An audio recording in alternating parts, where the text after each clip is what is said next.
Hereupon follow the 12 keys of Basilius Valentinus, whereby the doors are opened unto the ancient stone of philosophers where is found that everlasting fountain of health and of wealth.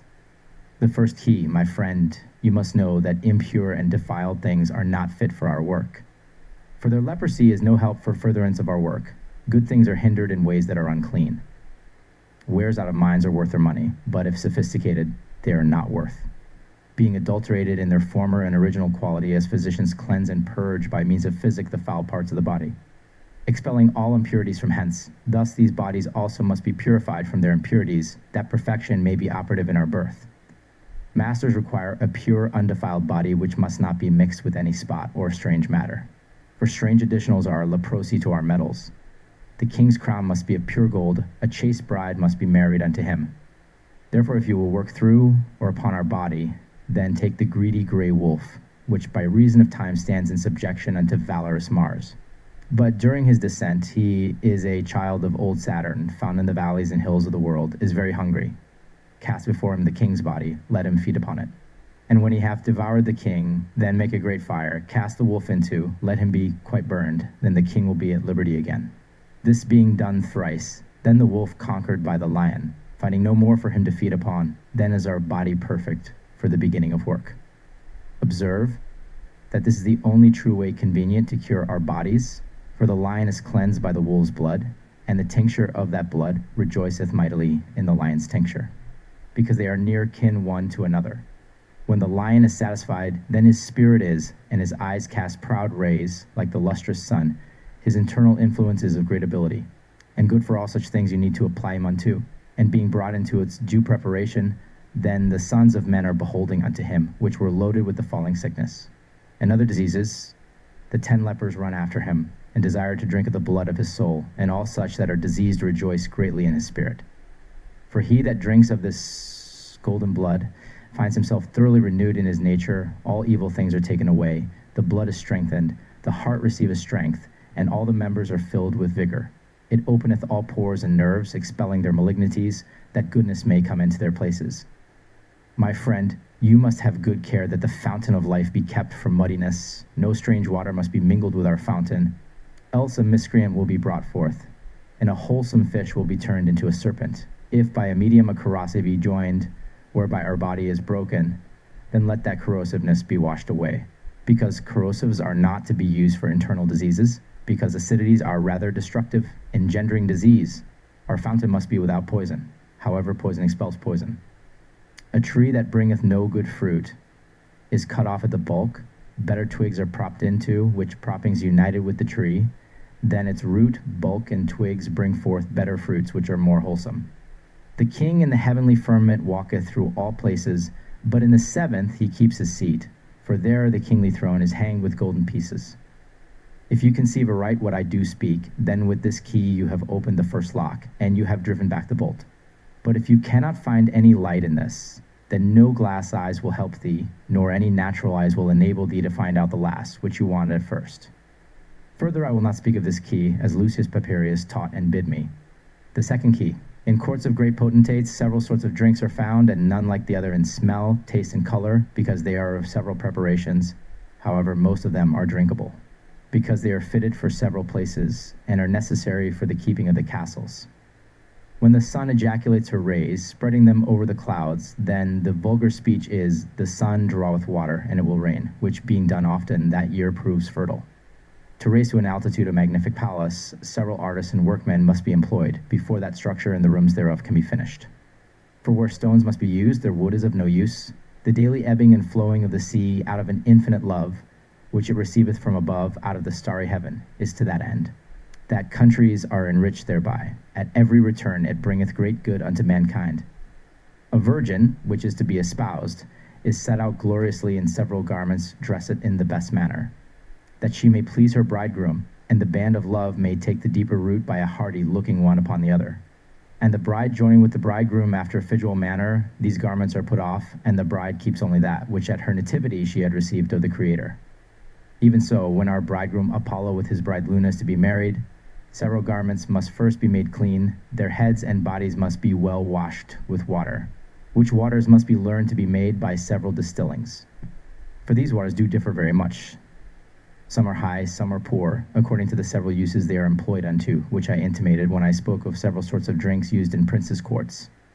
And thus, when the humidity from the earth ascendeth, and the same is drawn up, they conglomerate on high, then coldness maketh them fall down, thereby unto the earth is restored her lost humidity, which refreshes the earth, giveth unto her a nourishment, whereby the vegetables do spring up.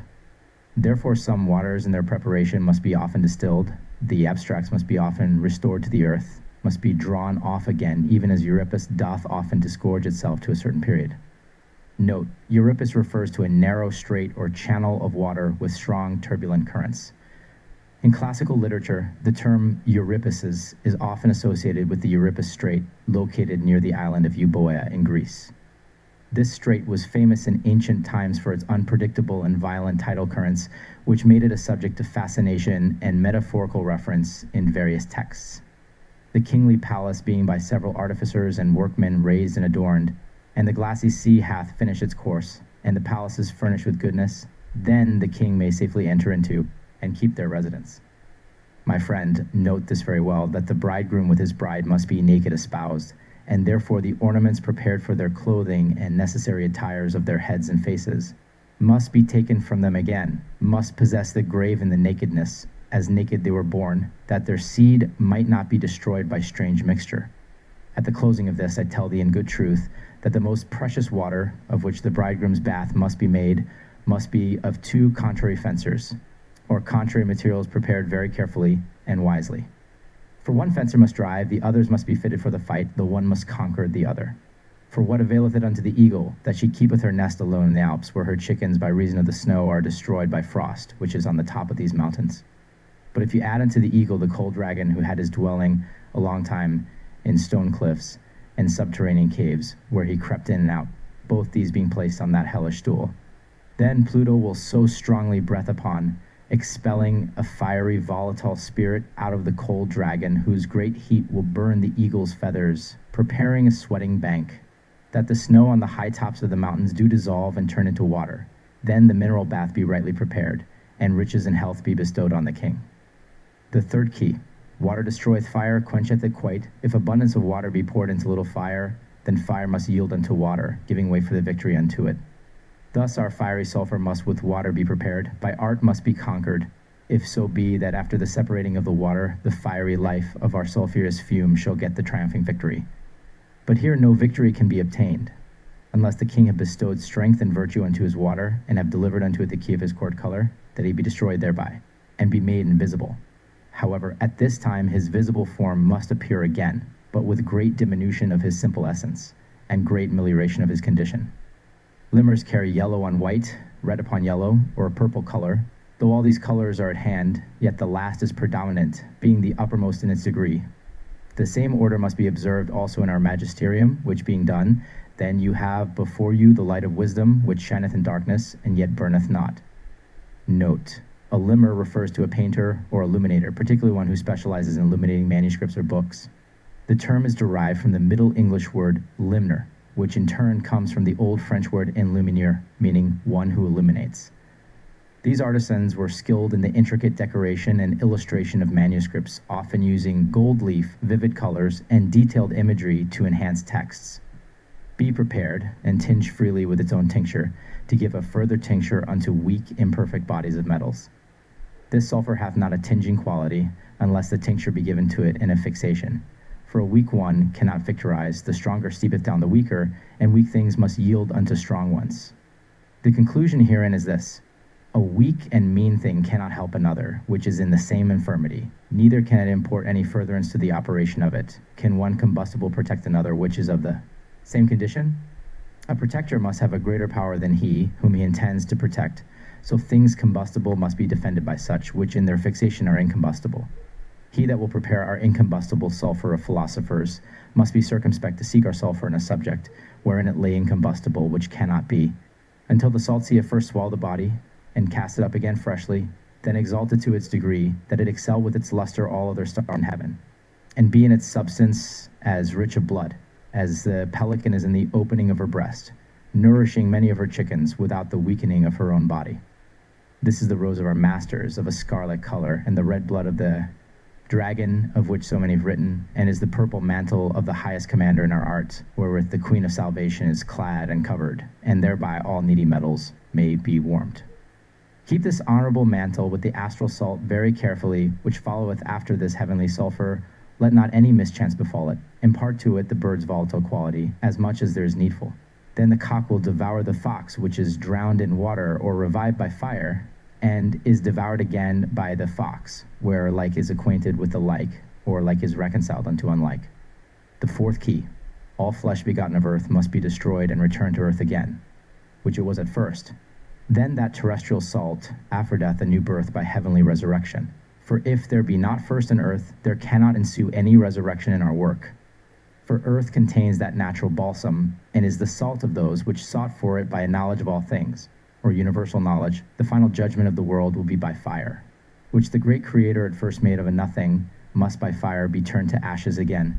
One of these ashes the phoenix bringeth forth again her chickens, for these ashes contain real salt and tartar, which must be dissolved. After its dissolution, the firm and strong lock of the royal room is opened. New heaven and new earth are made after that great combustion or burning, and the new man will appear more gloriously than he was in the first world, because in the other he is clarified.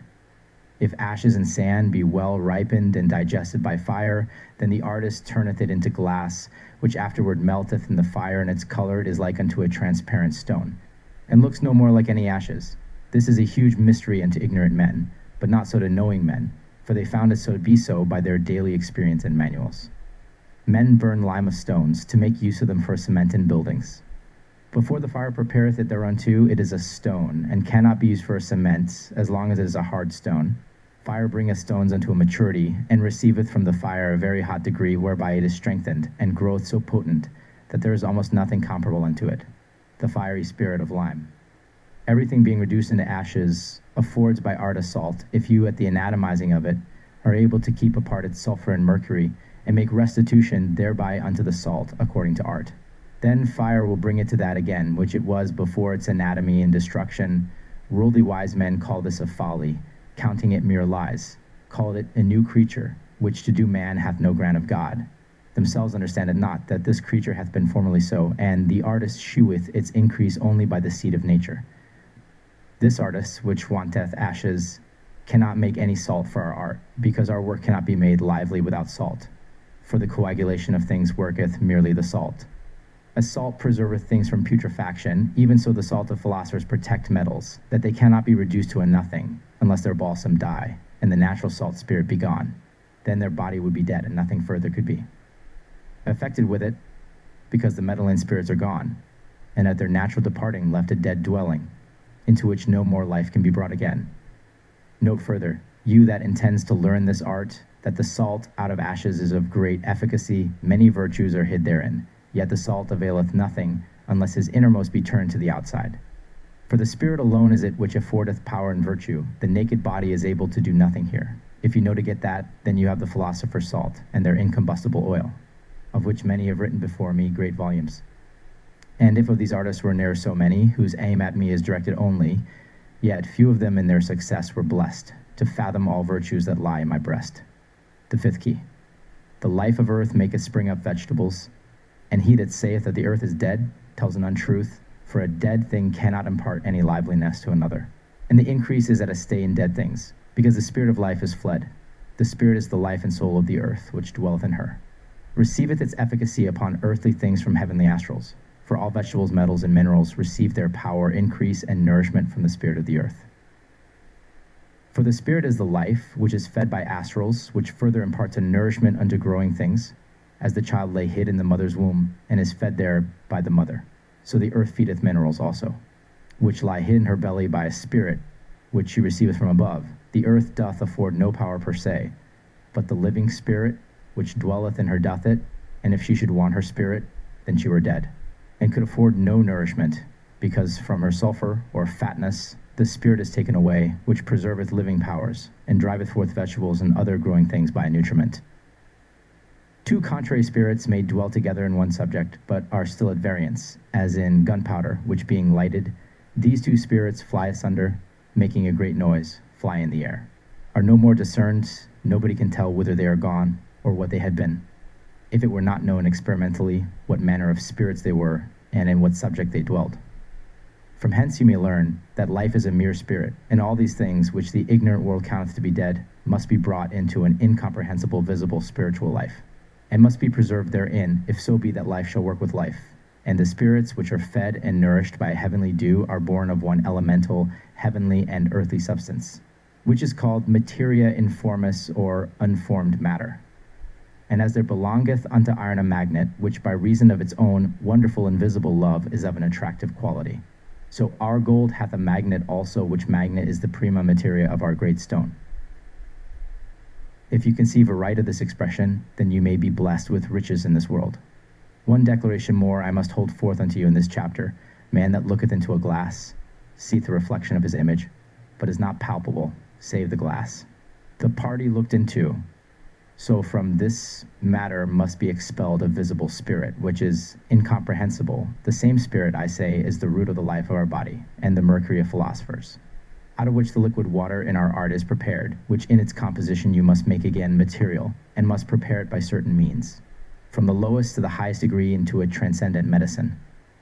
For our beginning is an upshut comprehensible body, its middle is a volatile spirit, and in the goldish water there is no corrosiveness at all, whereby our philosophers prolong their lives, but the end thereof is a superfixed medicine for humane and metalline bodies.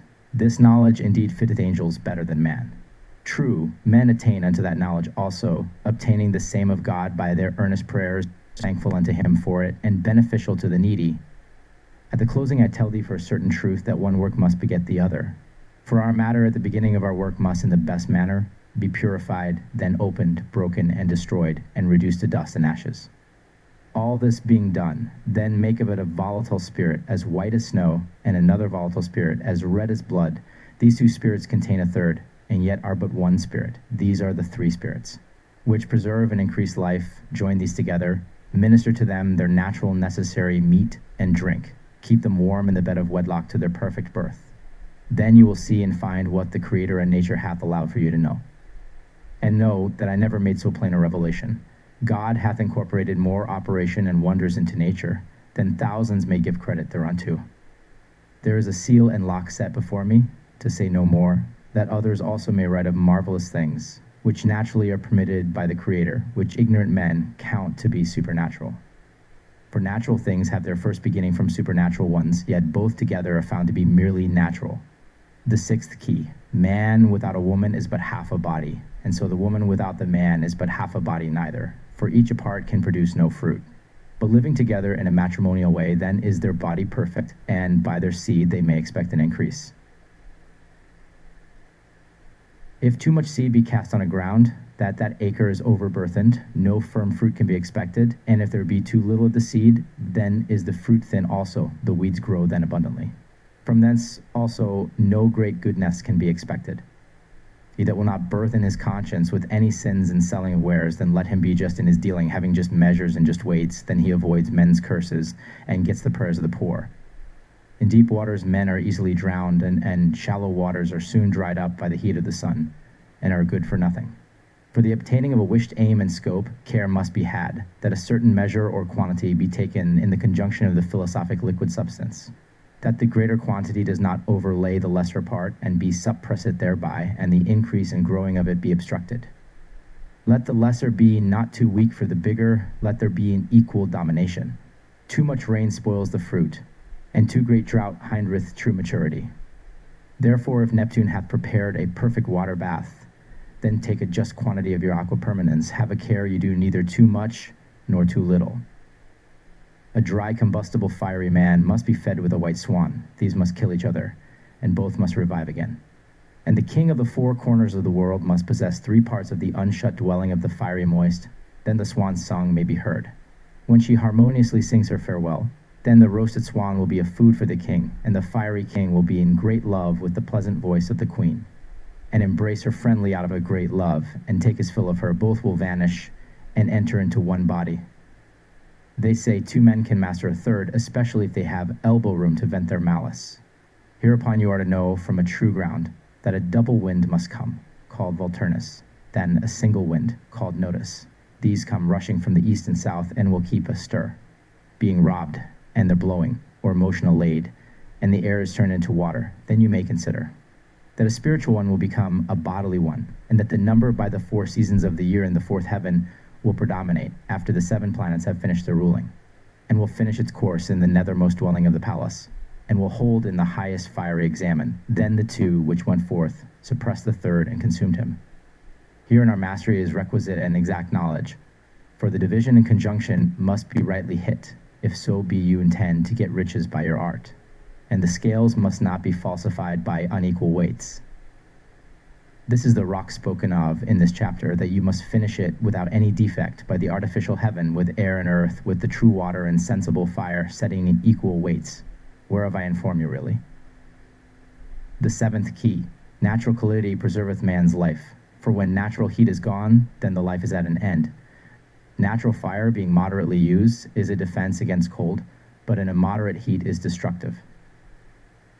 There is no necessity that the sun should touch the earth corporally with her whole substance. It is sufficient that the earth be strengthened by her rays, which she ejaculateth unto the earth, and doth that way her duty. For in that way she is of a sufficient efficacy to perform her office, bringing things unto maturity by her digestion. For the distance of the air bringeth solar rays into a temperature, so by means of the air fire doth work, and the fire worketh by the help of air. Earth produced nothing without water, and water without earth can rise nothing neither. Now as these 2 cannot be one without another in the generating of fruits, neither can fire be without air, nor air without fire. Fire is lifeless without air, and without fire the air cannot show its due calidity and dryness. The vine at its last ripening hath need of a greater solar heat than it hath at the beginning of the spring. And if the sun hath a good operation in the harvest, then the vine yields a better and stronger sap, which it doth not, if the sun's heat be defective. The vulgar counteth all things dead in winter, because frost hath locked up the earth, and nothing can spring up. But when the spring season approacheth, and the sun in her ascending breaketh the frost, all things turn to life again. Trees and herbs appear in their greenness, and the animals which hid themselves from the frost creep forth again out of their caves and holes.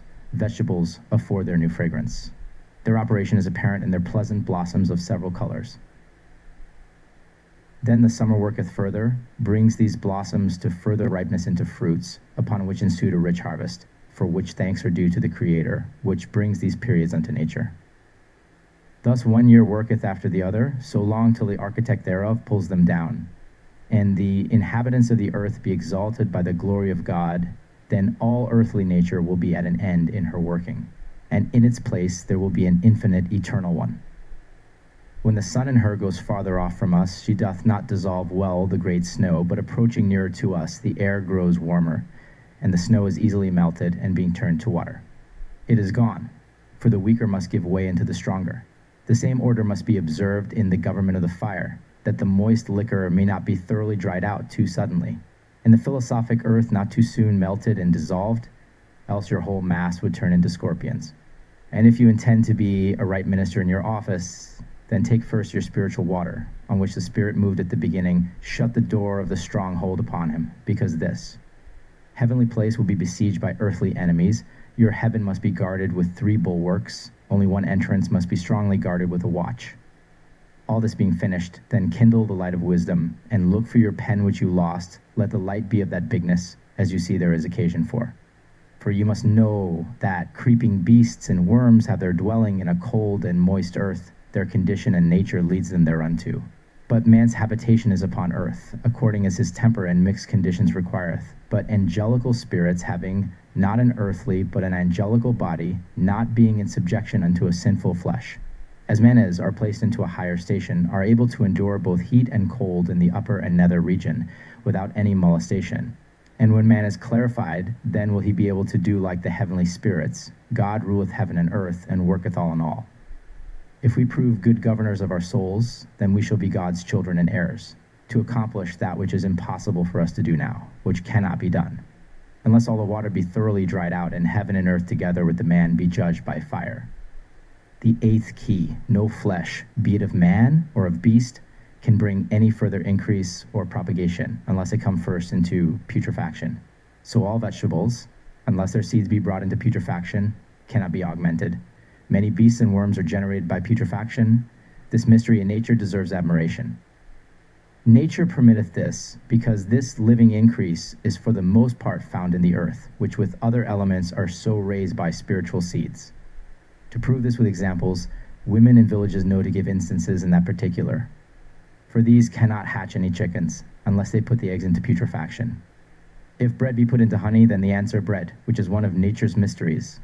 It is seen ordinarily that maggots do breed in flesh, in men and horses, and such like carcasses in apples, pears, and sea, and who is able to relate all the kinds of worms which are generated by putrefaction.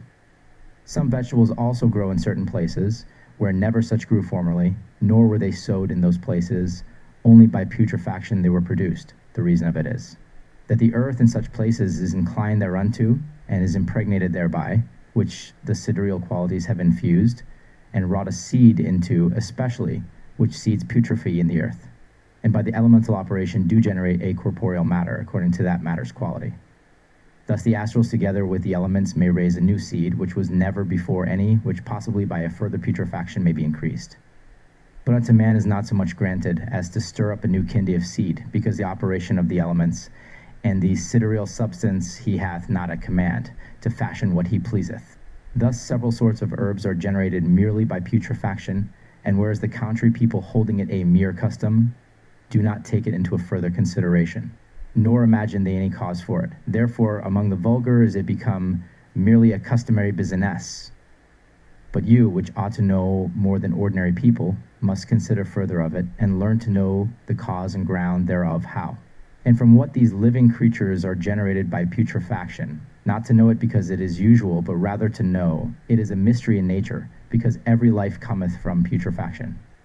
Every element per se hath its corruption and generation. Let the artist be informed, and learn the sufficient ground, why in every element the other three are hid. For air contains fire, water, and earth, which though it seemeth incredible, yet is it a truth, and fire contains air, water, and earth.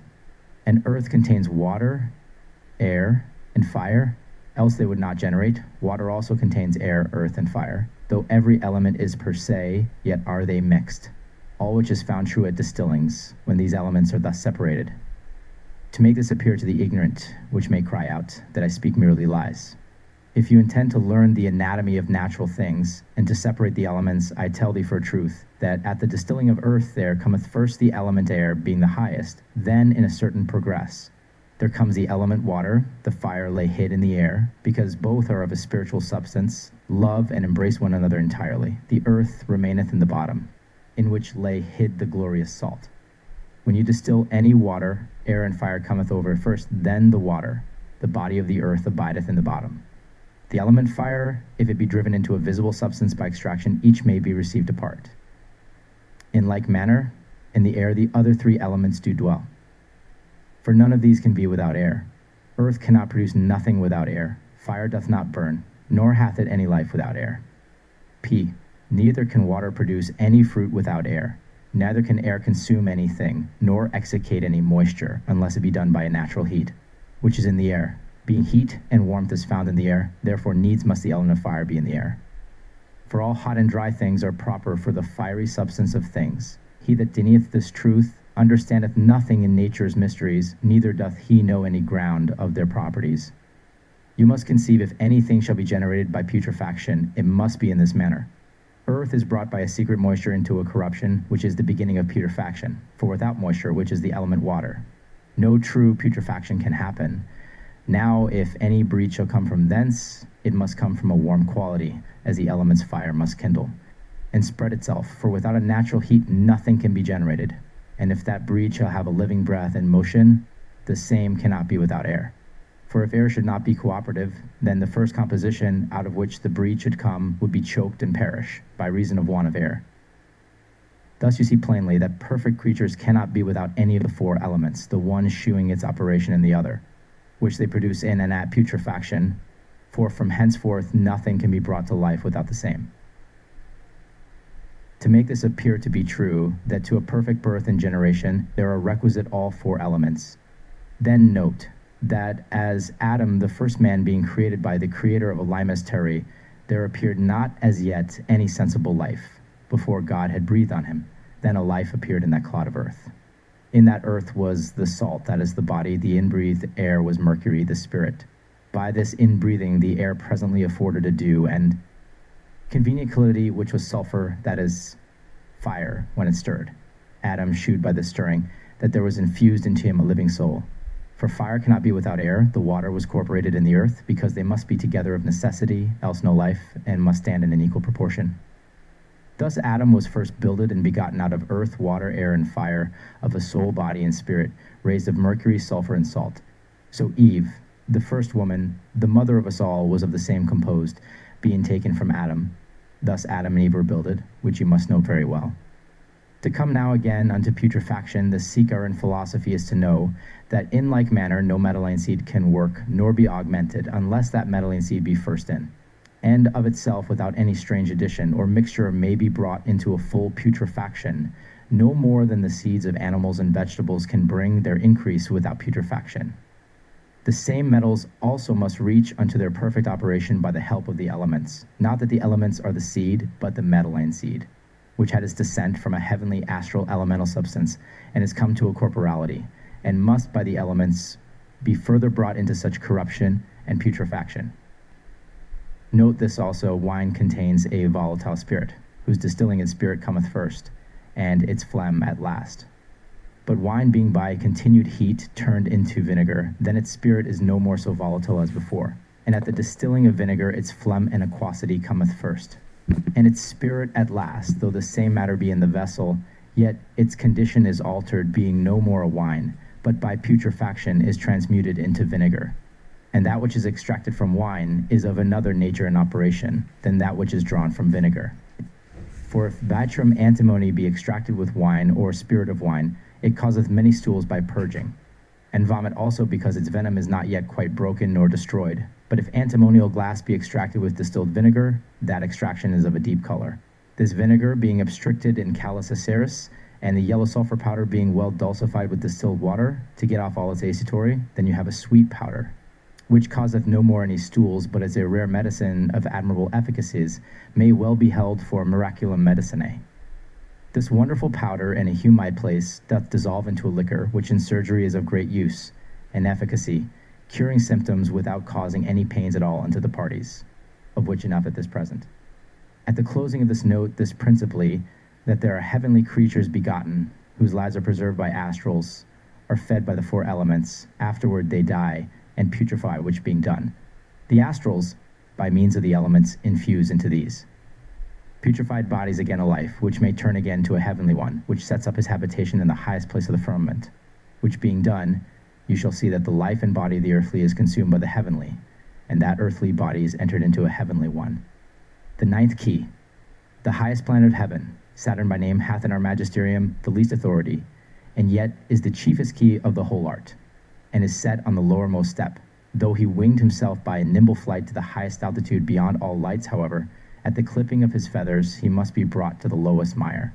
And his corruption must be the way for his melioration. Black must be turned into white, and white must be brought into red, and must pass and run through all the colors of the other planets, and to attain in the end to the court color of the triumphant king. And I say thus much, though Saturn looks of a despicable condition, and is in great contempt, yet doth he. 3 Botswanopoulos, contain all virtues and strength, if his glorious substance, which is of an extraordinary coldness, be driven to a running fiery metalline body, to bereave that of its running life, and bring it to a pliable body as Saturn himself is, however of a far better fixation, which transmutation hath its original and certain period by mercury, sulfur, and salt. Some may hold this to be hardly understood, and it is a hard saying. Seeing the matter is mean, men must stretch their wits in this point. An unequal state must be in the world. There must be a difference betwixt master and servant, and must be distinct in their service. Saturn contains several sorts of colors brought forth by art, as black, gray, white, yellow, red, and others besides. So the philosopher's master must overcome and pass through many colors, before the great stone can be exalted unto its perfection. For as often as there is opened unto the fire a new gate for entrance, so often it affords a new fashion for a garment as for a booty, so that at last the poor laborer attaineth unto riches, needs no more to go borrowing of his neighbors for a livelihood. When Lady Venus possesseth her kingdom, and according to custom observed in royal courts, distributeth the offices as is fitting. Then they make appearance in their glory. Musica beareth a flag of red color, on which is painted Charity beautiful in a green garb. In her court, Saturn is in the place of the steward. When he is in his office, then astronomy carrieth a black flag before him, on which is painted Fides in a yellow and red garb. Jupiter with his scepter is Marscal. Rhetorica beareth before him a flag of grey color, on which is painted Spes curiously set out in colors. Mars is expert in warlike affairs, beareth sway in a fiery thirsting. Geometry beareth before him a bloody flag, on which is painted Fortitude in a red garb. Mercury is chancellor. Arithmetica beareth a flag before him of all manner of colors. On it is painted Temperantia, dressed in colors. Sol is viceroy of the kingdom. Grammatica beareth a yellow flag before him. On it is painted Justitia, set out in a golden piece. This viceroy, though there is more loyalty shewed unto him in the kingdom, yet Queen Venus in her transcendent illustrious splendor overcomes him. Lune hath her lustre also. Dialectica beareth before her a silver-colored, white, glistering flag. On it is painted Prudentia in an azure garb. Because Lune's husband died, she got the office by inheritance, will not suffer Venus to bear sway any longer, called her to an account of her stewardship, into whose aid and assistance comes in the chancellor. And a new government is established, and both bear sway above the noble queen. The meaning is, one planet must dispossess and displace the other from his glory, office, place, and power. That the best at last may rise to the highest power, and in their best fixed color, bestowed on them by their first mother out of an innate constancy, love and amity may get the victory. Then is the old world past, and a new world is come in its place. And one planet hath consumed the other spiritually. Only the strongest hold out by means of the food which others afforded. And so 2 and 3 are conquered by one. For a final closing, you are to understand that you must pull up the heavenly scales, put into the one Aries, Taurus, Cancer, Scorpio, and Capricorn. Into the other you must lay Gemini, Sagittarius, Aquarius, Pisces, and Virgo. Then procure that the Goldrick Leo do leap into the lap of Virgo. Then the scale will weigh down the other. Then let the signs of heaven with the septentriones come into an opposite aspect. Then, after the appearance of all manner of colors, there will happen a conjunction, and the greatest will come to the mean, est and the meanest unto the gria. If there stood all the world's nature merely in one only figure, and art could not mend that form, then the world's wonders were forlorn, and nature's qualities shall not be showed, but its otherwise. For which God be praised. P4. The 10th key. In our stone which I have made, and others also along before me, are locked up elements, all mineral and metalline forms, yea, all the properties and qualities of the world. For in it there must be found the greatest and most forcible heat, for by its great internal fire the cold body of Saturn is warmed, and by that kindling and heating is transmuted into the best gold. There must be found in it also the greatest coldness, because it being added to Venus, it allayeth the degree of her heat, and doth coagulate quick mercury. And in that coagulation also is he transformed into the best gold. The reason of it is, because nature hath infused all these qualities into the matter of our great stone, which qualities must be digested and brought unto maturity per gradus ignis, and attain unto the highest perfection, which comes not to pass, unless Mount Etna and Sicilia be consumed by its fire, and no more cold be felt on the supposed high mountains, Hyperboreus, which places may be called also Philistus. The fruits being plucked off before they be fully ripe are not, and shrink, and are unfit for use. If a potter doth not sufficiently burn his potter's wares, what use can these be put unto? The same condition is our elixir in. It must have allowed a due time. It must not be shortened in its welfare. No false thing must be imposed upon. Else an aspersion of unworthiness will be cast upon it. For if blossoms be plucked off, we are sure that no fruits will grow on such trees. Therefore making haste in our magisterium is not good. A hastening man seldom doth any good work in our art, because by making haste good things are spoiled. Let no seeker be deceived by greediness, either to take out or to pluck off things before their time, that the apple slip not out of his hand, and the steel of it stay in his hand. For good troth, if our stone be not sufficiently ripened, then what matters can it produce to any ripeness? In water the matter is dissolved, and is united by putrefaction. In the ashes it getteth blossoms, in sand its superfluous humidity is thoroughly dried out. A constant fire produceth a fixed ripeness. It doth not follow from hence that balsamum, vit, horse dung, ashes, and sands must needs be used. But surely the degrees and regimen of fire must in such a manner be observed. For the stone is made in an empty furnace of a threefold guard, firmly closed and locked up, and perfected by a continued fire, so that all vapors and fumes do vanish. And the garment of honor appear in a rare splendor, abide in a place in the nethermost part of heaven, and its running come to a stand. And when the king lifts up his arms not any longer, then the glory of the world is conquered. The king is come now to an everlasting fixedness. Nothing can endanger him any more, because he has become invincible. Unto which I say thus, your earth being dissolved in its own water must be thoroughly dried out in a meet heat. Then the air will inbreath a new life into it, that being made lively, then you have a matter, which needs go by no other name than by the great stone of the world, which penetrateth humane and metalline bodies like a spirit, is in universal medicine. Without any defect, it expels evil things, keeping and preserving the good ones. It is also a transmutation of bad things unto goodness. Its color draweth from a transparent redness into a dark brown, from a ruby red to a garnet, and it attaineth exceeding ponderousness and overweighty. He that getteth this stone, let him return thanks unto the Creator of all creatures for such a heavenly balsam. Let him make good use of both toward himself and toward others, so that his needs being served here withal, may fare well also in the other world.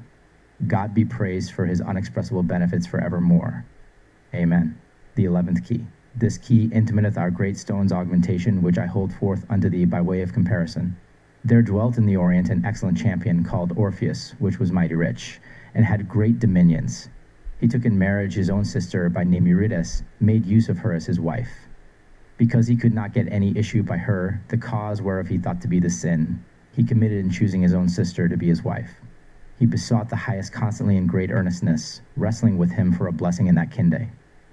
Being one time taken with a deep sleep, in his dream there came a flying man unto him by name Ispas. He touched his feet, which were very warm, and said to him, Thou noble champion, thou hast traveled over many kingdoms and countries, many cities and potent dominions, and hast undergone great hardness at sea, and hazarded many battles in war, which made thee to attain unto that gallant state, and wert chosen before others to be dignified with honor, and gottest many applaudings by reason of thy valiantness thou shewedst in those warlike actions. Therefore the Father in heaven hath commanded me to shew unto thee that thy prayers were heard, and hast obtained this grant. Thou art to take the blood out of thy right side, and the blood of thy wife's left side, and the blood which did stick in the hearts of thy father and mother. These are but two by nature's right, and are but one sort of blood. Unite these together, and let it enter again to the globe of the 7 wise masters closed nakedly. Then is the mighty one fed with his own flesh, and drencheth with his own blood of honor. If thou proceedest well herein, then hast thou a great inheritance, and begettest an infinite multitude descending from thine own body. Yet know that the last seed, in the 8th revolution of the same, the first seed out of which thou art made in the beginning, will bring its course to an end. If thou dost this oftener, and beginnest always de novo, then thou shalt see thy children's children. A macrocosmy, generated by microcosmy, is plentifully filled, and the kingdom of the great Creator is fully possessed. This being ended, Peachbus fled away, the champion awakened, who arose from his bed, and having done all, as he was commanded, the champion in all his undertakings had not only good success and prosperity, but God blessed him also and his wife with many children. These also by their father's testament grew great and famous, and that nobility remained in that generation, and they were blessed with great riches forever. Seeker of this art, if you have understanding and wit, you need not any further interpretation of it. If you want that wit, blame not me, but thine own ignorance. For I am forbid to open the lock any further. I must and will obey. It is set down plain enough for such whom God intends to bless in it, and it is so plain that men will hardly believe it. The whole process I have set down figuratively after that manner, which my predecessors have observed before me, and have done it more plainly than they did, because I concealed nothing. If you have pulled away the veil from your eyes, you will find that which many sought for, and was found of very few. For the matters named altogether, the beginning, middle, and end of the process is shewed also. The 12th key. A fencer who knoweth not well how to use his weapons must needs be beaten by him that knoweth better how to use them. He that learned in the fencing school perfectly how to use all manner of weapons will get the garland in that school. In like manner he who hath obtained by God's blessing a tincture, but knoweth not how to use it, he is in the same condition with the fencer, which is unskillful in the use of his weapons. This being the 12th and last key, tending to the finishing of this my book, I will not lead thee any longer by philosophic allegorical expressions, but will reveal unto thee the tincture's key in a full real process. Therefore follow this my ensuing doctrine, which is thus. the medicine and well-prepared philosopher's stone being made of the true virgin's milk, which was fully prepared. Then take 1 part of the best and finest gold, put through antimony, laminated very thinly, as possibly it may be beaten, put these together in a vessel or melting pot. At first let your fire be gentle for shy hours. Then let it continually be in the melting for 3 days and nights. Then the purged golden stone is turned into a mere medicine, of a subtle spiritual penetrating quality, for without the ferment of gold and medicine, or stone cannot well make the tincture, being too subtle and too penetrating, but being fermented with its like. Then the made tincture hath gotten an ingress to work into the other.